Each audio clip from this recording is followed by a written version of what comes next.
Hello everybody and welcome to another week in Australia of OzByDrone. Hi, I'm Greg. I'm John. How you going, guys? And John's out in the car again. He's mobile roving reporter. I love it. You know, if you're going to tune into Australia, you can have a little bit of Australia in the background. You can see I'm in a beautiful park and it's a lovely sunny day, and I'm going to go flying straight after this. Couldn't ask for more. Sounds like a plan. John, we spoke the other day about a couple of things at the beginning of the show. News, what's happening in your world? Yeah, look, all sorts of stuff. It's been sort of things happening with the regulator here. We've still got issues over registration that we're going to touch on today. They've pushed out recreational flying registration to 2022. I mean, that's a whole lot of questions about that. So I've just sort of had my head down a little bit into what's going on with the regulator here. And so for our Australian flyers, there's some interesting news there as well. So we'll get around to that. So I want to briefly touch on it before we get in the news. Now, here's the question for you. Everyone who's on your REOC as a REOC pilot have their drones already listed, their serial numbers there, correct? That is absolutely correct. Very much like the Part 107. Once you've got, in America, once you've got that license and you're a licensed pilot, essentially all of your stuff's there. CASA has a serial number, individual serial numbers for every aircraft on our schedule inside the REOC. It's a done deal. They know everything. So here's the question, and this is one I want our viewers to comment in the chat room. If you're in Australia and number one, you've got your license, you've got your REPL, number two, you're on a REOC and you've got the serial number of your aircraft on there, we've already got drone registration. Why do we need to have extra drone registration and pay extra money per aircraft? And CASA hasn't even released how much that's going to be yet. What's the reason for it? Well, I think what they did was they pushed into legislation that CASA would move forward on registration. So because they're not ready to register recreational users yet, they think, well, we've got this legislation already passed, we've got to do something. So I think it's a little bit of a PR exercise, because what's the point of it? There's no addition to safety. And let's face it, the charter of our regulator has related to safety issues. And so costs outside of that realm aren't really valid. And that's why we haven't got a price yet. It's supposed to come in and they can't tell us. They've given us a date, but no cost. And again, to the topic of safety now, if hypothetically, between now and let's say it's pushed out from 2020 to 2022, and let's say 2 months before the date of go live of that registration, CASA, their charter, their mission is safety. And if we've had zero preventable incidents before we go and launch that registration and the cash register starts going ka-ching, ka-ching, ka-ching with all of the money coming in, maybe it shouldn't happen at all. It shouldn't happen at all. Here's the reason why. If it was an issue of safety, is it 2 years? If this was a thing that was going to improve safety and have an immediate effect on safety, 2022, 2 years, what's going to happen in the 2 years? You're suggesting that, we have no incidents at all. What if we do have an incident? Is that going to be blamed on registration? The fact is, the incident would have happened anyway. The registration, the accountability inside that isn't necessarily going to make those laws unbreakable. We have it on the road. We've got speed limits on the road. People break the speed limit. People break the road rules. The road rules are there. Now, we do register our cars. Here's an interesting analogy. We register our cars to go on the road. We pay the registration fees. Bike riders, recreational bike riders, at least in Australia, pay nothing. They have to do no tests. There's no road tests at all. You can buy and build any sort of bike you like and drive it, commingle with cars, registered cars. Now, here we go. There's a little bit of similarity here. Why are recreational flyers, aren't they able to enjoy the same sort of privileges that a bike rider who's going to be very careful, one would hope? Now, lots of people have accidents on bikes. Maybe we should be testing our bike riders for road rules. Maybe there would be less accidents if they had to be registered. There's the debate. Throw it out to the Brains Trust and see what they think. I don't think there's a basis for registration when you're already listed. So, I'll leave it at that. Have a chat about it, guys, in the chat room. We'd love to hear your thoughts. And Lloyd, if there's any intelligent comments, we've got some really good intelligent viewers, but if we get some good ones, chuck them up on the screen. But for the moment, let's get into the news. Now, just a quick little prelude to, it did the sound, but it didn't stop it. There we go, it stopped. Quick little prelude. Our news, as of next week, we're going to have someone that we're going to talk to you about, and I'm going to have some cute little graphics on the screen. But at the moment, I'd like to ask everyone who's a regular, go and check out Air Data. Go to check out airdata.com. we're going to have a discount code for our viewers next week, and they're certainly helping us in the background. So go and check that out. For the moment, let's get into our first story. Whoops, let's try that again. The media drone. So this is a topic about the use of drones in the media. Now, I'll just bring that audio down a little bit. This is a story, for those outside the US, you may have heard about the police protests happening in Minneapolis. This aerial footage was taken during the initial rioting.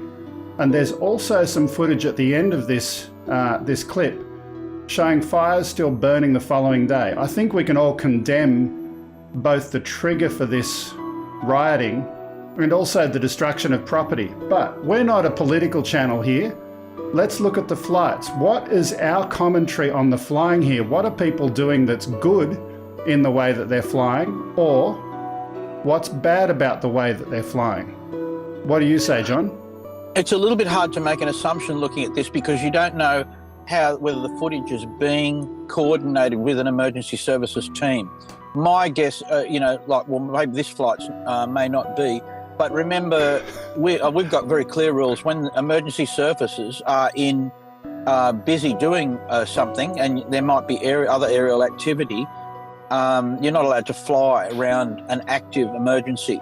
So that's pretty clear in the standard operating conditions. But as I say, this may be approved footage. It may have could easily be approved and released. So I noticed there was a few flyers, flying close to power lines and all sorts of stuff. I mean, it's a pretty hairy place to fly, and there'd be a lot going on that you'd have to mitigate in terms of a risk. But we're going to see more of this, as these sort of things happen. But so let's talk about a couple of those factors that you've mentioned. One, close to the power line. So that's a risk. They may have seen that. They may have mitigated it. Oh, yeah.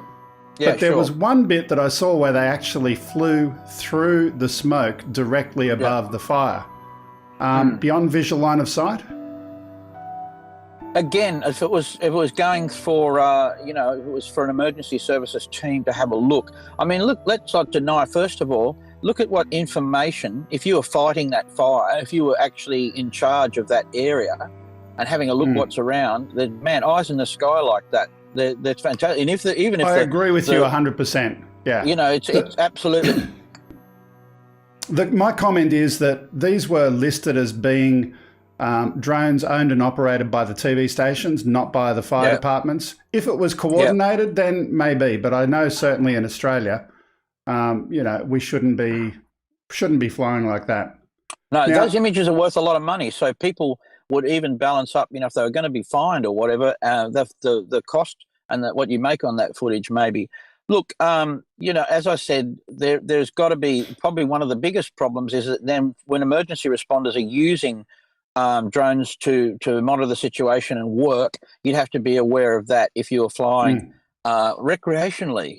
How do we know how the press was operating? But certainly it's a tricky place to fly for mitigating risk and for how you would set up an operation like that. There's no doubt about it. It's not something you jump into. Yeah. Can I just pull over a two-shot with Lloyd for a minute? In fact, let's bring him over there, Lloyd and John. Lloyd, do you want to just briefly explain what it is that was happening, what caused all this? Well, this has to do with 4 police officers, just a brief summary. Everybody in the States knows, but 4 police officers were involved, and a gentleman was being arrested.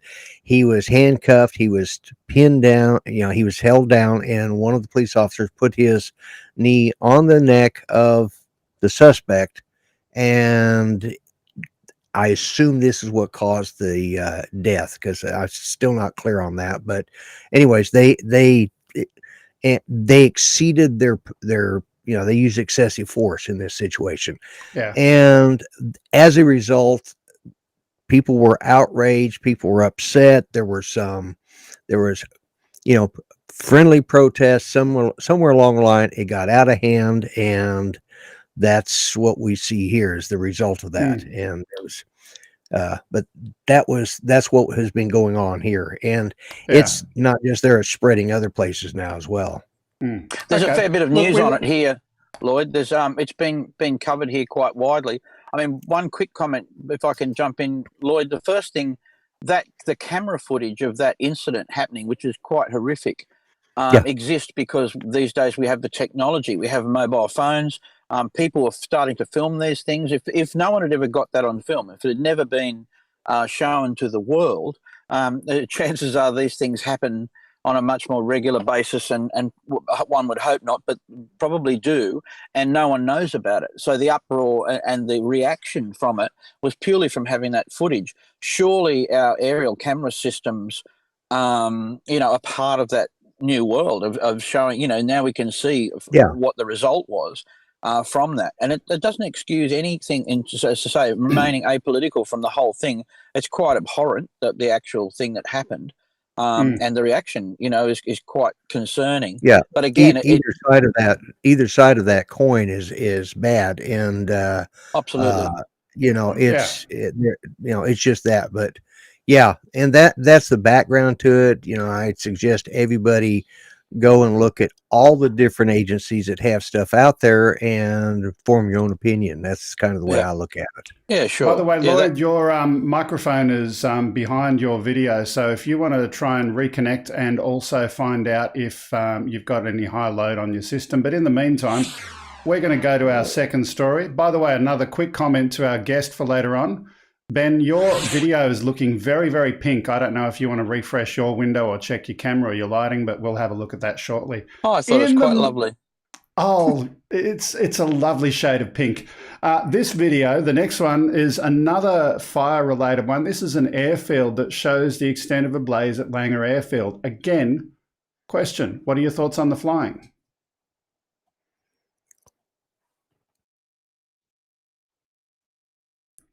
So again, this is, as I said, at an airfield. Now, this is a news crew again. Now, we don't know exactly where the runway and so forth areas are. Now, this is obviously not directly on the runway. This is in a service area close to the airstrip, I assume. But thoughts on that? What should or could or should have been done? And what are your thoughts on the media, John, getting involved so close to an airfield?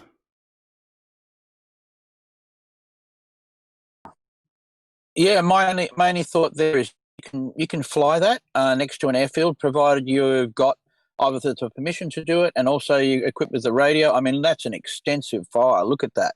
That's not just a small fire. That's a big fire. And again, there'll be lots going on the ground. I noticed that the aircraft is well positioned from, or it seems to be well positioned away from the emergency services. We're a little closer here. And to the actual, look at that, that's, there's the zoom. Yeah, so look at that.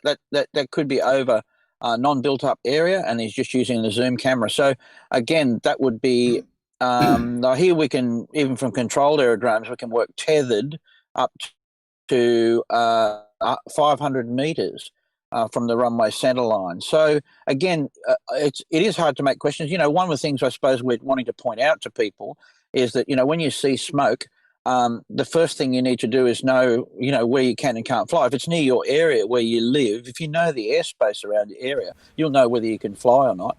And if you can't, if you don't really have permission to fly near an airport like that, then if you put the footage out, they will catch you. There's no doubt about that. So my guess there is, again, if it's a news camera, that looked like a 30 times zoom. Wasn't a small aircraft, wasn't a Mavic zoom. Perhaps it was probably something with a proper camera on it, with a more significant camera on it, I should say. Speaking of flying, though, John, in Jaipur, in a first, the State Agriculture Department in Jaipur is using a drone to clear locusts in the state. Now, the video footage we have here doesn't show the actual drones. It's a little bit of what I would call marketing news, but it's a good story about the use of drones for spraying and pest control purposes. So if we have a look, we've got a few. Yes, that's right. And CASA here has asked PMG to do a survey on agricultural use and what, trying to get an idea of how many operators are actually doing this, the way they're doing it, what limitations there are, how it can grow the sector. So the regulator sees that, this is going to be a huge sector in unmanned aerial vehicles in terms of crop control, weed pest control, locust, all of that kind of stuff. This is a really, really good way of using the tech that we have. Look at that. That's a beast, that one. The fact that they were shown, I think there was many options now for sensors to do that work. Yeah, I think there were some stock images there, but the locusts definitely were current images. But certainly a good news story about the use of drones. And speaking of good news stories about drones, the next one is an absolute awesome use of the technology. And the good thing here is that I've got the type of drone model that we're talking about here. There are perhaps 100 million unexploded munitions, such as landmines, strewn about the countryside in conflict regions such as Afghanistan. Now, a marriage of drones and AI offers new prospects to detect landmines and save lives. Researchers at Birmingham University in New York have been using low-cost commercial drone models, such as the Phantom 4 Pro, retrofitted with an infrared camera to highlight telltale signs on the ground that a mine has been planted. Now, the interesting way that they're doing this at a particular time of the day, I can't remember if it was during sunrise or sunset, but these mines, they're heating up at a different rate. So you can actually tell, hey, there's a mine underground that needs to be cleared up. Yeah, this is the way you can use thermal technology very efficiently by the greater difference between the object you're trying to track and the ground around it. So obviously at nighttime, at sunset, any object that's had heat generated into it from the sun, like a car or a metal object, it won't be radiating the same cold temperature, it'll be radiating heat. And so there is, as soon as the ground cools off and the temperature variations there, you can, even with a simple thermal camera, you can see things even through foliage, not real dense foliage, but basic foliage. You can see through the trees, you can see a warm object underneath. And of course, landmines would be under a little bit of ground as well, so a bit of soil. So we're looking for an area that is warm, probably an area of soil that's showing up as a little bit warmer than the surrounding area. Yeah. Absolutely. Good use of the technology. And we've got one more story that we're going to do now before we go and say hello to our guest. We've looked at the use of, and my mouse is frozen up somewhere. Where is Mr. Mouse? There he is. Come back. There we go. We're going to have a look at artificial intelligence, and SPH Engineering have launched their Atlas system addressing the increasing demand for powerful and user-friendly data processing and analysis. This Atlas system. Now, I'm not really interested in talking about the Atlas system, but I want to talk about the use of AI for people who may not have seen it before. What they're doing here is they're training this system to detect crosswalks using some drone footage. So they've got a still image right now, and they're using that still image and they're highlighting the crosswalks in that particular still image. Once they've done that, then using that training material to go and automatically detect them. So as we watch this very shortly, if we wait long enough, it'll get to the point where they've highlighted enough of them, they've trained the system, they've taught it. The computer system doesn't know what a crosswalk is, it just knows what it looks like in the image. Then they're going to pan out and say, find the rest of them. So just wanted to share that out of interest for those people who may be looking at AI and how you can use that with a drone. Yeah, that's very, very clever use of the technology, and we're going to see more of that. Isn't that amazing? And so once those areas have been allocated and determined as crosswalks, one would imagine that data, when fed into a larger database systems, means that, think about the future. If you were going to fly over an urban area and you needed a risk mitigator to not fly over pedestrian crossings, all right? So you knew where all of the heavy pedestrian crossings would be, and your aircraft could pick a track that avoided those particular areas so that you weren't in higher density.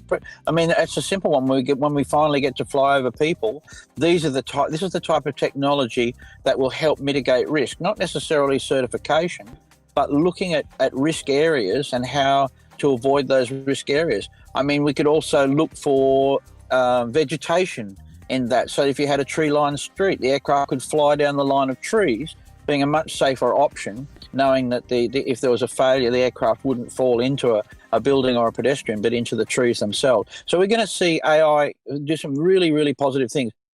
If you let your mind run away with it, you can see how it would be used for all sorts of things that not all of them are good. But let's look at, concentrate on how productive that technology is in our industry. Let me just say one more thing. And the people who built this system, they're talking about a asset management and compliance usage. So, for example, if you are the city and you want to work out, hey, what do my crosswalks look like? Is the paint wearing? So you go and put your bird up, do an ortho picture, and then you can do differences on the crosswalks. So you don't have to individually align things up. You just say, go and find them and tell me. Yep. Is there any crosswalks where the paint has worn but worse than a certain threshold? And once you've got that, go and fix it. No problem. Absolutely. Well, we're going to have a couple of challenges. One will be in terms of legislature. One will be in the collecting of AI information, so AI-based collecting data. And then the issues around sharing that data, AI data, and how that's going to be managed in terms of, future issues with privacy and all those kind of things. So one would hope that our legislature can really sort that out so it's not holding back the technology. I know AI, though, the AI community shares a lot of their technology with each other. Inside the robotics community, most certainly, there is if you like, a brotherhood of let's do the right thing, use it for good. And so, they're unbounded by how it might be used. The people that are developing this see the positives and how many positive aspects there are to developing this technology. Yeah, absolutely. Well, at this point in time, it's time to bring in our guest, and we're going to be having a chat to Ben from Drones BHeard, who no longer looks pink.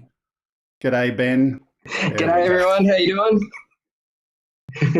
We're doing pretty good. Ben, tell us a bit about yourself. You're a drone pilot and you're BHeard. It sounds like something audio, pardon the pun. Yeah. Well, I started the show, Aussie Gold Hunters, and their sort of thing was the sound recordist is the drone pilot, because it just speeds things up when you've got, like, you shoot a scene, at the end of the scene, the cameraman's getting overlay, and then the sound recordist goes up, does the wide shots at the same time. So it's a bit of a time-saving measure, really, is where it came from. So help me out here, because the term sound recordist, what is that for our audience who maybe they're drone pilots, but they don't know? What do you do? I use a fluffy microphone. There it is. Hey. And I record sound for location, documentaries, TV commercials, TV shows, outside broadcasts, things like that. Okay. So it's all that stuff in the background that we're used to hearing, and it just automatically fills in the background. Yeah, and hopefully not seeing. Okay. So let's go and talk about some of your videos. Like you came up in my video feed recently, and let's play this first clip and tell us what we're seeing here.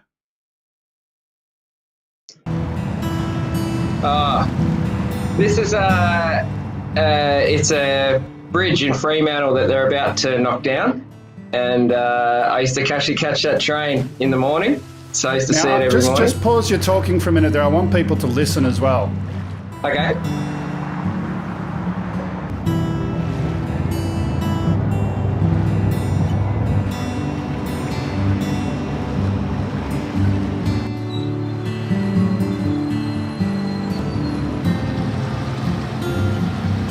Now, I don't know if our guests can hear it, but it's going to air, but maybe not to the guests in Rendezvous, but the audio was working fine.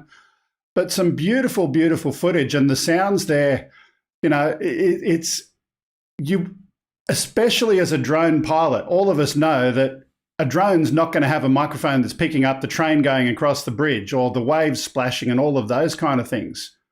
Let's go back to you in the studio and we'll play some more of this clip in a minute because I do want to talk about that clip specifically. So let's come to you first. Start with the audio. How do you, what's the thinking process as a drone pilot? Well, you sort of got to remember what you shot to a degree. And you don't know which shots are going to be the good shots until you get it back home to the edit suite, really. So I just tried to think about everything that I saw while I was shooting and tried to pick up the audio of that. So the boats going past left to right, right to left, the train going past, the traffic, all that sort of thing. I just tried to grab separate clips of that. And then when I got it home, I just cobbled it all together with the shots that looked good, in my opinion. Okay. And tell me, just out of interest, what equipment do you use when you're recording? What would someone who's a drone pilot get if they wanted to improve the audio of what they're doing without breaking the budget? I think the Zoom HN6 is probably your best bet if you're going to be doing something like that. Comes with a stereo microphone straight away. I think they're at $300 or $400, something like that. And you can record everything on that, and it records to a mini SD card, and it's user friendly. It's easy to use. That's what I use. Sometimes I'll take out like a nicer microphone and plug that into it. But the stereo microphone on it that comes with it, it's more than capable of doing a really nice stereo recording. So, okay. And Lloyd, can you look up that product and see if you can put a link in the channel for people who might be interested? Now, just so people know, you're a professional sound recordist, but just to let people know, we did try and get your fancy mics hooked up into the system for the stream today, but it didn't work out as planned. So no, unfortunately not. Nothing to do with your equipment or your capabilities. Let's now play that clip that we just saw a bit of a few moments ago. Let's put that clip up. So what are we looking at here? I was actually doing a shoot for 7:30 Report a couple of weeks ago, and the light at the end of the day was just so beautiful. I whipped down the river and took a shot here, just of like a local wetland near a boat ramp. I just had to get out and shoot that light because to me that looked so lovely. But you'll see in a minute, the light changed so much in half an hour. That's about 20 minutes, half an hour later, and it's a completely different look.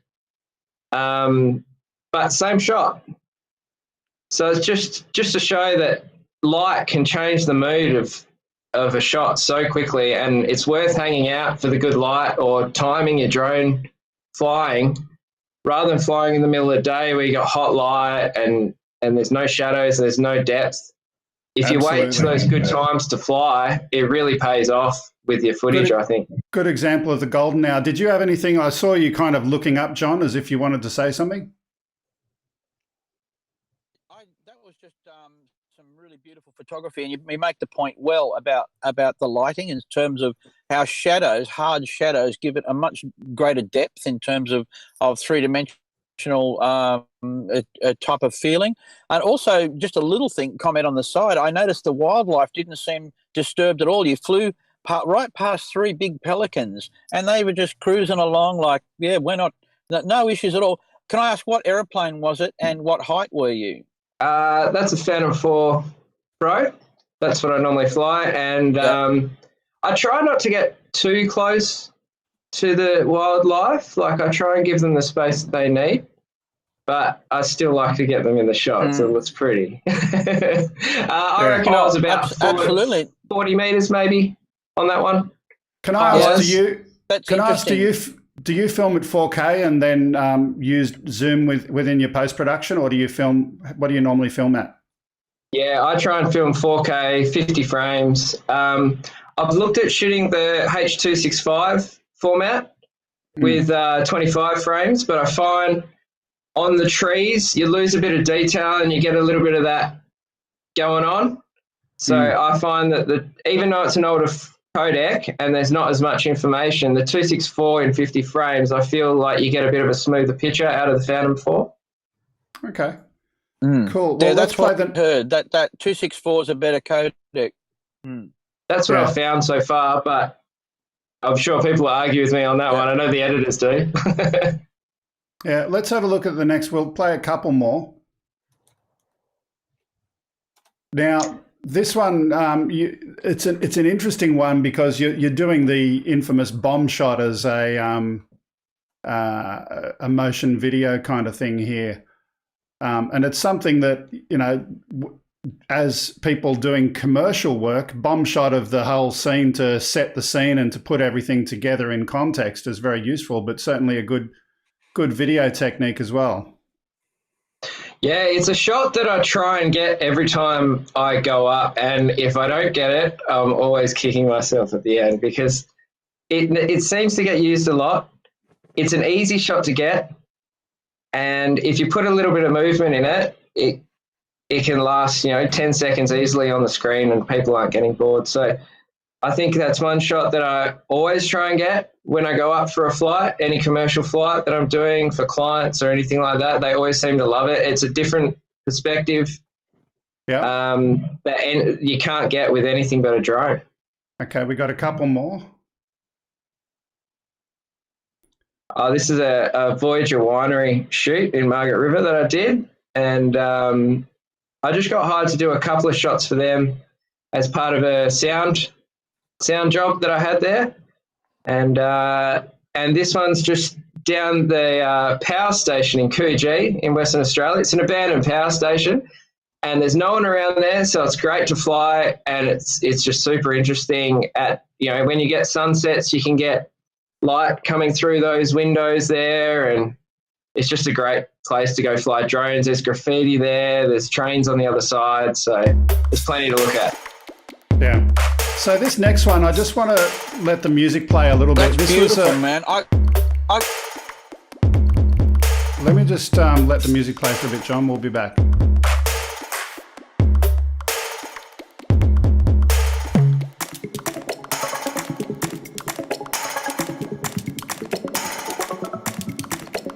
So this was actually a music video that you were doing for someone. Is that what I'm hearing?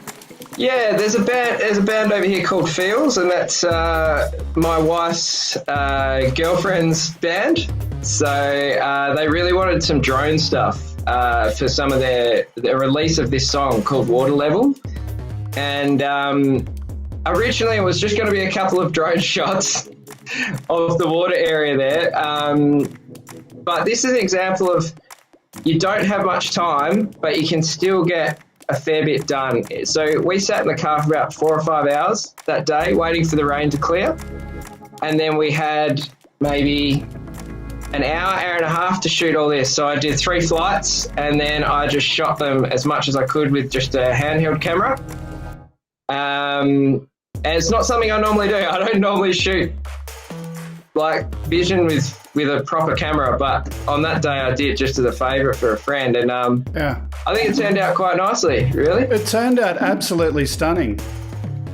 Yeah, they were really happy with it, and it was a lot of fun, but oh wow, it was, as soon as we had that hour window, we were off and racing. So the hardest part of that was I actually had a little speaker down there, and I'd roll the clip as they rolled the music, so I could try and get some sort of sync in the edit with the music on the drone footage. So that was the hardest part of that, is trying to get the sync linked in with the drone clips. Yeah. Look, beautiful, beautiful footage. We've got some more clips of yours, which I'm not going to play right now. But what I will do at the end of the show today, I'm going to invite everyone who's still around to come in and connect to Rendezvous. Lloyd, you can put the link out later. John, you want to say something, and we're not going yet. Don't worry. We got plenty of time. What do you want to say? Okay, that's good, because, I got to ask now. I got to ask Ben. So you're the sound guy, right? So how does this work? You're the cameraman's there. He's got the camera, and you're the sound guy, and you're holding stuff. Holding a microphone, holding the cameraman's lunch. I wouldn't be doing that. What it's like, the sound guy job. What happens when you go? No, when you go back to the video editing guy, and they put all the footage up, what happens when the editor says, "Oh man, the sound guy's footage I love," and the cameraman's standing there saying, "Well, they're not even going to use mine," because you've come back with better footage. How does that work? Yeah, that does happen a little bit, actually. Originally, it was hard explaining to the cameraman that I work with all the time, hey, we're doing sound, or we're doing drone now. We're shooting. Like, we're sort of stepping into their realm. But most of them have been really good with it. And do you get him to hold your lunch, No, I don't think I won't get that pleasure, but maybe one day. You know what? I want to share something. And the actual, That's right, man. I'd say I didn't think about it before, but the synergy between a drone pilot and a sound recordist is absolutely perfect, because you can't record sound while the drone's in the air, and you can't fly while you're recording sound. So it's a perfect synergy of two creative elements that you can put together and get more work out of it. Really good idea. Yeah. So what we're going to do now, we're at that point of the show where we've had a chat to you. We're going to keep you around today, but we're going to have a little bit of fun for a while. And at this time of the day, we've got a feature part of our show. And I've got to press the right buttons. There we go. Ladies and gentlemen, boys and girls, it's time to play Stump the Yank. Well, that's right, ladies and gentlemen, boys and girls. It's time to Stump the Yank, but even a special edition of Stump the Yank. We're not just going to stump any yank. We're going to stump the absolute grumpiest grump of them all. We're going to stump the grump, Mr. Lloyd Mendenhall. Hey, everyone. Hey, Lloyd. How you doing? So for those who are regulars to our show, you'll know that we have a bit of fun. We're Aussies, and we've got Americans that, think they're the center of the earth and know everything, and we like to have a bit of fun with them. Normally, Grump over here asks the question, some Aussie trivia, of other Americans, because he reckons he knows it all. But today we're going to see if he does with a question from our guest. 3 questions. Let's see how we go. All right. Why would I wear an empty ice cream container on my head? I forgot my hat.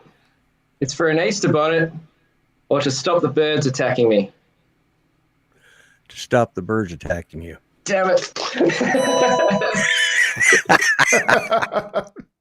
Okay, that's 1. All right. What does kicking down the corridor mean? Kicking a ball inside the house? Kicking down a door, or kicking down the middle of a field? Say that one. What was the question again? What's kicking down a what? Down the corridor mean? Kicking down the court. Kicking down the middle of the field. Yep. He's good. He's good. Okay, so that's 2 for 2. All right. When an Aussie says, yeah, nah, do they agree with you or disagree? They disagree. No? Sorry, Lloyd. I missed that one. Okay. All right. Well, Have we got one more, or is that it? How are we going? No, that's it. That's all I got. That's it. Okay. Look, it's always fun to just have a little bit of a joke about our culture and see how much of it other people know or don't know. And yeah, it's a little bit of fun. So what we're going to do now, you're going to stick around. Please jump in the chat. If you've got questions about, audio recording, how do you do better audio to fit with your videos, you'll be in the chat for a little while. Say hello. At the end of the show, we're going to have you back for something a little bit as well. So until then, it's back to the news for a while. Thanks, Ben. It's been good having you. Now let's move over here. Our next news story. This one is the USS Portland has downed a drone with a laser. This laser successfully disabled an unmanned aerial vehicle with a solid-state laser. A lot of people may have seen this on Ken's show as well. It's a very, very short video that we're going to play again a couple of times just so that we can see it. One more. Now, I don't know about you, but I think this has been color edited. And certainly, I don't know, I'm not a laser expert, but the visual sight of the laser, just play it one more time for me. There we go. looking at it side on, can you actually see the laser, or have they deliberately smoke-filled the background? I don't know. Either way, some fun technology, John. Yeah, I'm thinking about that. I mean, you don't know sometimes when you're watching video how it might have been changed or what's been taken out of it and so forth. Going back to thinking about, whether the laser could do that. Obviously, a high-powered laser as a weapon, yeah, that's a whole new way of surgically disabling any kind of aircraft. If it pierces the airframe and damages the electronics, which it could, yeah, wow, that's I don't know whether you see that kind of weaponized technology to use on domestic and recreational aircraft. You know what I mean? That type of mitigation is pretty serious. Not. A laser weapon like that would only be owned by the military. You know? Well, either the military or Ken Heron, because he has the world's strongest handheld laser that's now illegal to buy in the US, but he's still got one. But there's a few questions about that. So where are you going to point it? What's potentially behind it, above it? You've got to think about, is there an aircraft that's going to be behind it, like a GA manned aircraft? Definitely only military applications for that kind of technology. Let's move on. We had a look at some law enforcement use of drones before, or rather the media. Now we're actually going to look at some police use of the drone.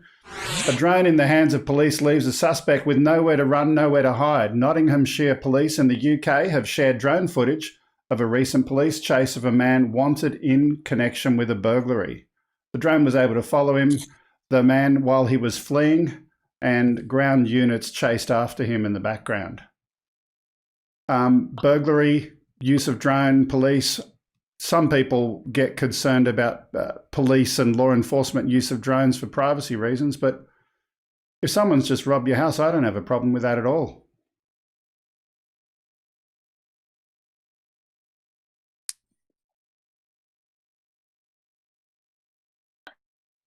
Yeah, it's a great way for a commander to see what's going on and to have a record of, been controlling that situation, for sure. Absolutely. John, and we've so got much more probably about than having a helicopter, because we've got about 5 to 10 seconds delay on you, John. So I'm going to get you to reconnect in the background, and we're just going to go straight into our next story. We're just going to play the next clip.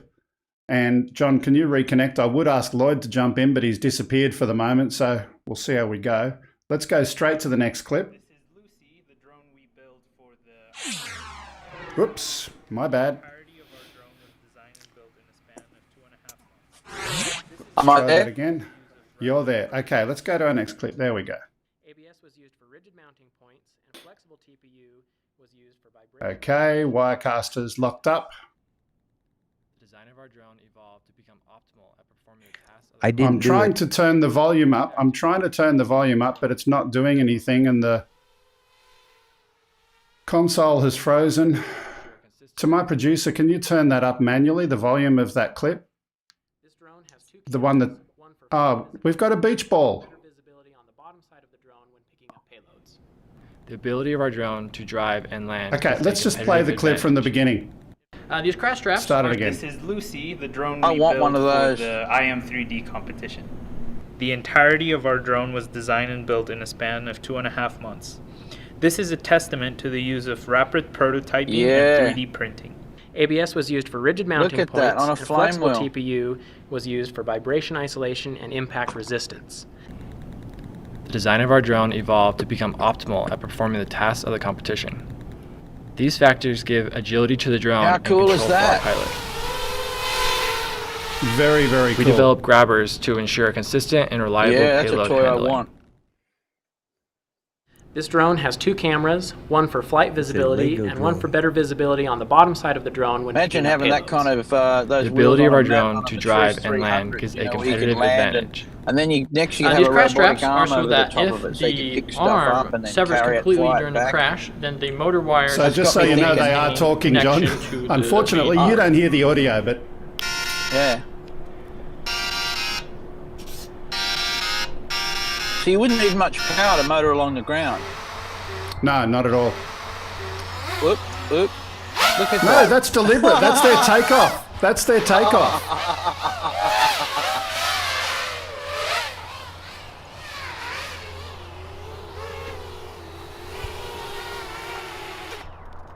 So this whole thing was a delivery drone style competition, and they've gone and 3D printed pretty much all of the drone, I think probably with the exception of the props and the motors and the electronics. Everything else is 3D printed. Now, I want to tell people, go and check out the links in the description for the video. We've got the video, the original video for this is much, much, much longer from the university.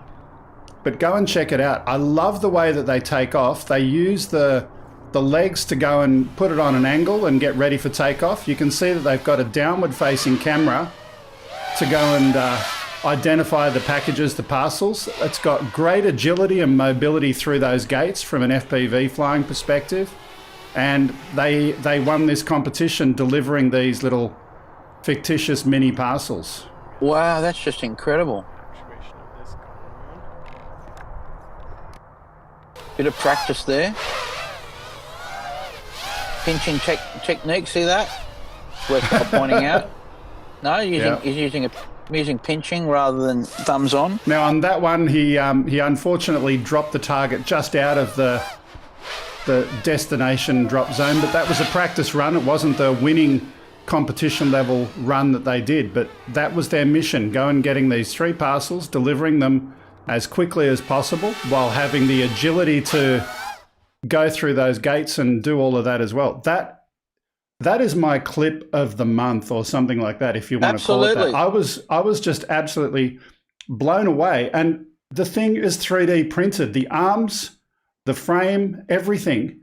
And the way that they've done that as well with the arms, they're easily detachable. They've got these little straps at the top in case something falls off so you don't lose the entire motor and electronics. And there's just so much thought gone into it.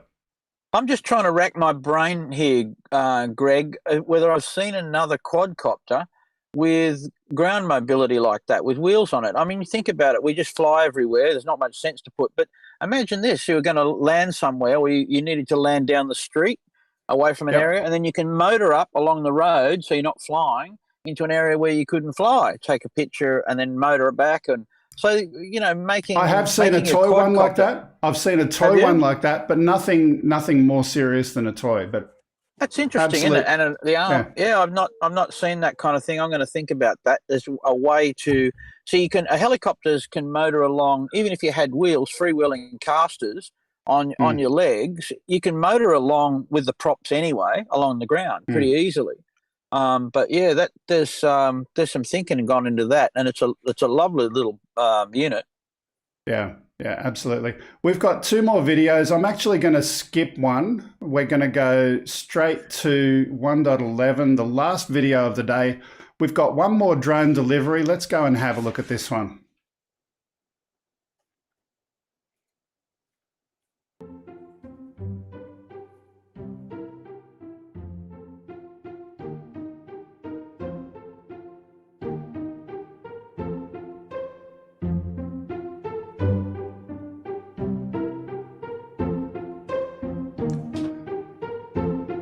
Now, there's nothing as Australian as Vegemite.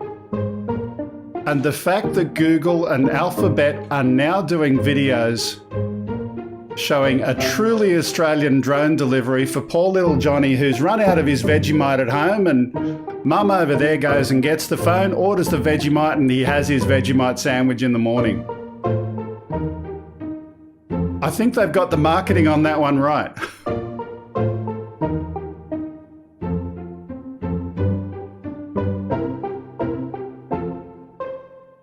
So this aircraft's getting a bit of traction and visibility around the world now. Have you had a good look at that airframe, everybody? You know, the one that obviously you can fly right over someone and drop a package like that.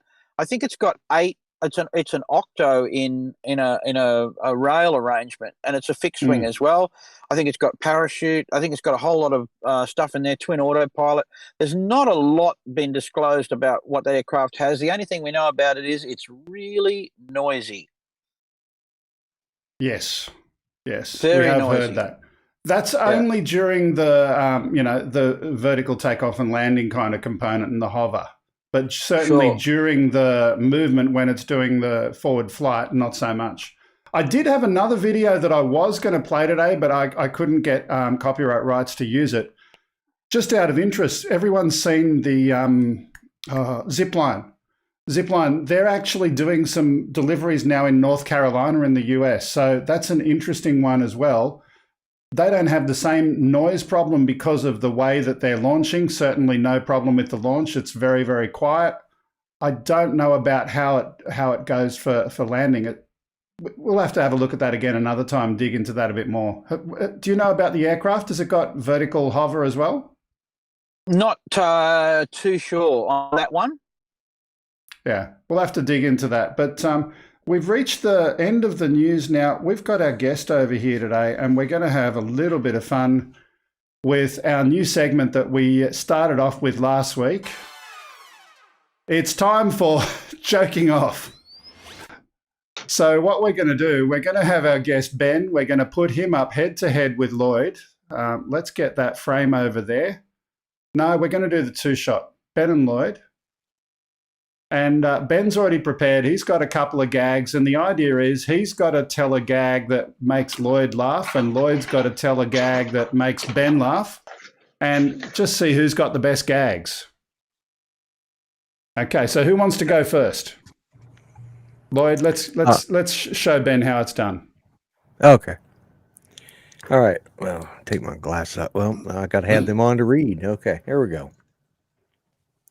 Which knight invented King Arthur's Round Table? Circumference. Okay. All right. That's 1 point to Lloyd. We got a laugh out of that. Lloyd's going to win. All right. What do you call a cow with two legs? Lean beef. Oh, he's good. Lloyd's good. Okay, Lloyd, your turn. 1-0, Lloyd's up. Oh, he had a chuckle. That was after you said it was my turn. Okay. Okay. I won't give that one. So I've just heard from Agent K in the chat there, no one can beat the Grumpster. Okay, Lloyd, go. All right. What do you call a belt made of watches? A waste of time.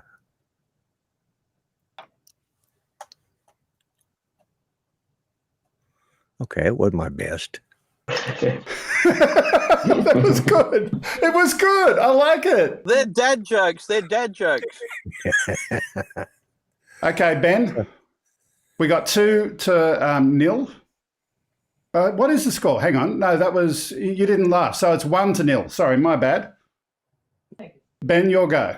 No, we're both one up. We both have won. All right. Okay, it's 1-1. But I think Ben's frozen. Oh no. Okay, we're gonna have a quick substitution. Go to the 3-shot. John, have you got a joke for Lloyd while we're waiting for Ben to come back? Come on, I know you're the thief of bad gags. So what do you got? I'm not hearing John. Neither am I. John, we're not hearing you. Are you? I was muted. Here we go, because I didn't want you to hear all my laughter. Why do bagpipers march along while they play? Why? Because they're trying to get away from the noise.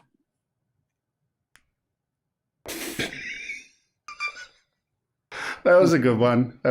Have we got a laugh out of Lloyd? No, I think he remains straight-faced.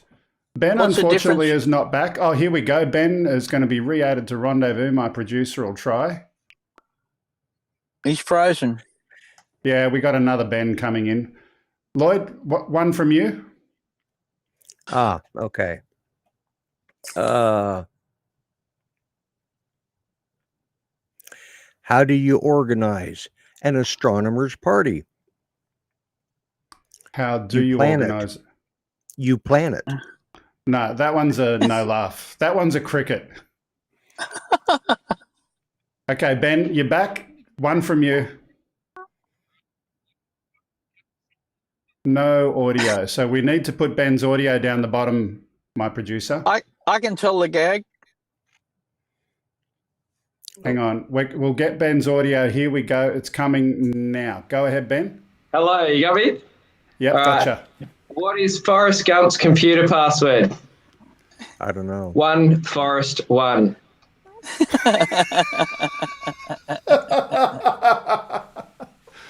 Okay. Look. Okay. One more. Who's got the best gag of all time? No, that's it. I'm out. Lloyd, you're up. John or Lloyd? Go on, Lloyd. Hit him with it. Why are coals bad criminals? Why are what? Why are coals bad criminals? COLES?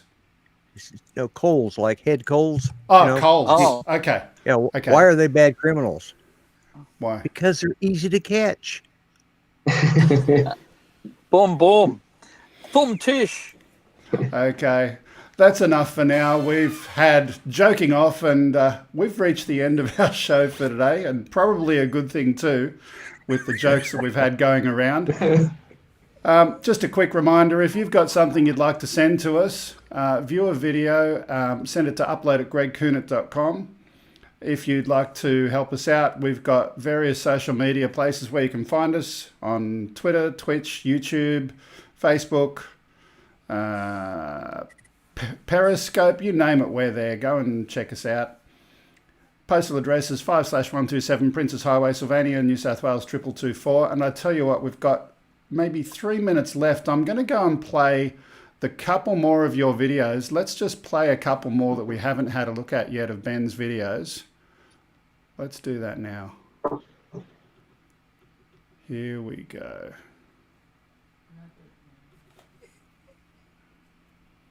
So what's that? We've had a look at that one, then we'll go to this one. This one we haven't had a look at yet. Which one's this, Ben? This is Fishing Boat Harbour in Fremantle. Mm-hmm. Yes. I can't really disclose why I was shooting that, but it might become more apparent in the near future. But it's just a beautiful spot. What channel should we watch on? What channel should we watch it on? Could be something happening on Discovery. Who knows? Okay. But actually on the bottom left corner there was a girl in like a ballerina costume, and I got a beautiful shot of her dancing with the waves, but probably can't shoot it. So this is Lake Munga. I think it's frozen, but yeah, it's a beautiful. Again, I love looking at light. I love getting it down the camera and playing with light. Beautiful sun flare there. Yeah, I love that stuff. People might not like it, but... And then this is the Margaret River, a bit of a secret spot, the actual Margaret River in Margaret River. And then this is the other part of Margaret River. So they're both the same rough location, but just a beautiful establishing shot of the area. And this is Redgate Beach. And I just love the waves and the rocks and stuff in that shot. I reckon it's really cool. Yeah, it's absolutely beautiful. I just thought I'd share a few more of those little bits and pieces before we finish today, since we had some time this last one. This one was an intro shot for a documentary on the Invictus Games team, the wheelchair rugby or wheelchair basketball, rugby basketball thing, murder ball they call it, for the Aussie Diggers. So that was part of a documentary for that, and that was the opening establishing shot for Perth. Some absolutely great shots there. Again, we're going to stick around after the show today. We're going to do something different. We're going to have the rendezvous link. Lloyd's going to go and chuck it in the chat right now for me. We're inviting a few of you to come in and be on screen, but not live to air, just in the background, because we're doing some testing of rendezvous to see if we can break it, see if we can blow it up, and I don't know, we'll see what happens. But it's been fun having you. It's always been good having you. Thank you for being with us again this week. Thanks for watching OzByDrone. See you next time. Bye, everyone. Bye see you guys. Okay, see you next week.